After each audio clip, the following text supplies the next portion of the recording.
બધી સમસ્યાઓની વાતો કરતા હતા કે ભાઈ આ સમસ્યા છે, પીવાના પાણીની સમસ્યા છે, વિસ્થાપિતોની સમસ્યા છે, જંગલ જમીનની સમસ્યા છે, રોજગારીની સમસ્યા છે, શિક્ષણની સમસ્યા છે. પણ મેં તો એવું માનું છું સૌથી મોટી જો સમસ્યા હોય ને આપણા લોકોને ભૂલવાની સમસ્યા છે.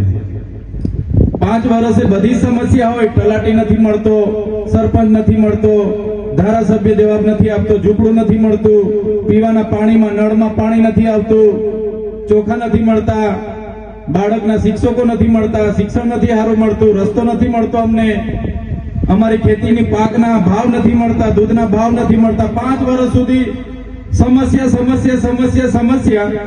પણ જેવી ચૂંટણી આવે અને ભાજપના નેતાઓ કોંગ્રેસના નેતાઓ ઘરે આવે એટલે આપણા લોકો 5 વર્ષની સમસ્યાઓ ભૂલી જાય ને એ લોકોને પાછા મત દબાવી આવે.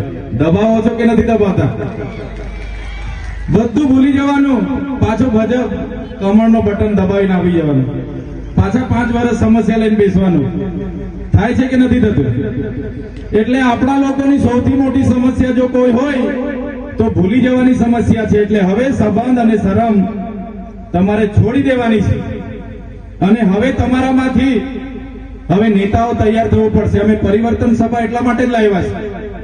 આજે ગુજરાતમાં ખેડૂતની સમસ્યાઓ એટલી બધી છે કે આપણે વાત કરવા જઈએ તો 5 કલાક નીકળી જાય.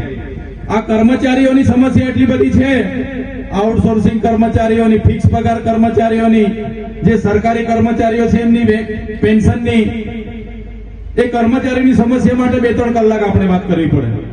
આદિવાસીઓની સમસ્યા માટે આખો દિવસ શિબિર રાખવી પડે. આ ઉકાઈના વિસ્થાપિતો માટે એક બપોરની શિબિરો રાખવી પડે.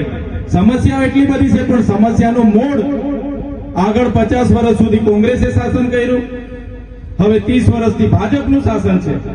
અને આપણા જેટલા નેતાઓ જયારે કોંગ્રેસનો વાવરો હતો, કોંગ્રેસનો પવન હતો ત્યારે કોંગ્રેસમાં હતા, જેવો ભાજપનો પવન ચાલુ થયો એટલે કૂદીને ભાજપમાં બેસી ગયા.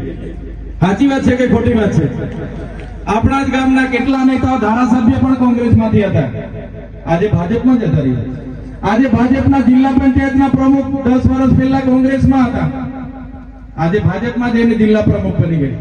એટલે કહેવાનો મતલબ એ મોગરાના નેતાઓ હોય, એ ગવણના નેતાઓ હોય, એ પાટીબંદરના નેતા હોય, એ સયાજી ગામના નેતા હોય, કે રૂમકી તલાવના નેતા હોય, કે ટોકરવાના નેતા હોય, કે કરોડના નેતા દિનેશભાઈ હોય, કે નારણપુરના નેતા હોય, બધા જ નેતાઓ 10 વર્ષ પહેલા અમે જયારે એમને મળ્યા, 12 વર્ષ પહેલા જયારે એમના ઘરે ગયા ત્યારે એમના ઘરો નડિયાવાળા હતા.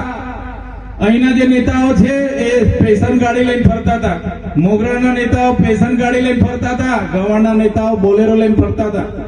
આજે એક નેતાના 3 બંગલાઓ થઈ ગયા, એક નેતાઓની 3 4 વ્હીલ થઈ ગઈ, પણ આપણા બાળકોની હજુ આંગણવાડીઓ બનતી નથી. આજે આપણી શાળાઓના ઓરડા બનતા નથી. હવે તમે ને અમે સરકાર ચૂંટી લાવીએ તો આપણી અપેક્ષા શું હોય કે આપણા બાળકોને બાળપણમાં નાનું બાળક હોય ત્યારે એને આંગણવાડીમાં પૌષ્ટિક આહાર મળે, શાળામાં એને સારું શિક્ષણ મળે, અને સારું શિક્ષણ ભણી ગણીને કોલેજ કરીને આવે, BA BEd થઈને આવે, PTC કરીને આવે, ટેટાસ કરીને આવે તો એક સારી નોકરી મળી જાય કે રોજગાર મળવો જોઈએ. પણ આ સરકારને ચૂંટીને 30 વર્ષથી આપણે લાવીએ છીએ, તાલુકાથી લઈને દિલ્હી સુધી એક હતું એનું શાસન છે, પછી પણ તમારું કે અમારું કોઈ સાંભળવા વાળું નથી. એટલે આ વિસ્તારના જેટલા નેતાઓ છે, તમને એવું લાગતું હશે કે અમારા જ વિસ્તારમાં જિલ્લા પંચાયતના પ્રમુખ છે, અમારા જ વિસ્તારમાં ભાજપના જિલ્લા પ્રમુખ છે, અમારા ધારાસભ્યને મંત્રી બનાવી દીધા છે, હવે અમારો ઉદ્ધાર થઈ જવાનો છે, હવે અમારો વિકાસ થઈ જવાનો છે. આપણા નેતાઓનું ભાજપ પાર્ટીમાં કોઈનું ચાલતું નથી.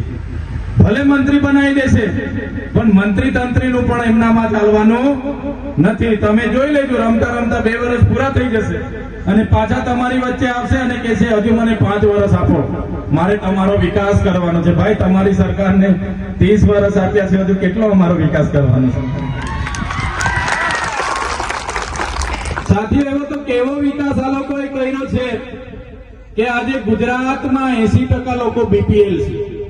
30 વર્ષથી એમની સરકાર છે અને એમની સરકાર જ એવા મોટા મોટા બોર્ડ મારે છે કે આજે પણ ગુજરાતના 3 કરોડ 80 લાખ લોકોને અમે કંટ્રોલમાં અનાજ આપીએ છીએ.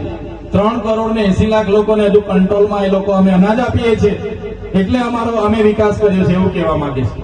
5 કિલો ચોખા, 3 કિલો ઘઉં, એટલે એની ટેવ આપણને પાડેલી છે. એટલે આજે તો હું ભાષણ કરવા માટે અહીંયા નથી આવ્યો. તમારા બધા જ ગામના એક એક નેતાને હું ખૂબ સારી રીતે ઓળખું છું. એક એક ગામમાં મેં 2-2, 3-3 ઘરોમાં જમ્યો છું. જે આગળ ભાષણ કર્યું અમિતભાઈ, એમના ઘરે પણ મેં આજેથી 15 વર્ષ પહેલા એક જ વર્ષમાં 2 થી 3 વાર જૂના વડગામમાં જઈને જમ્યો છું.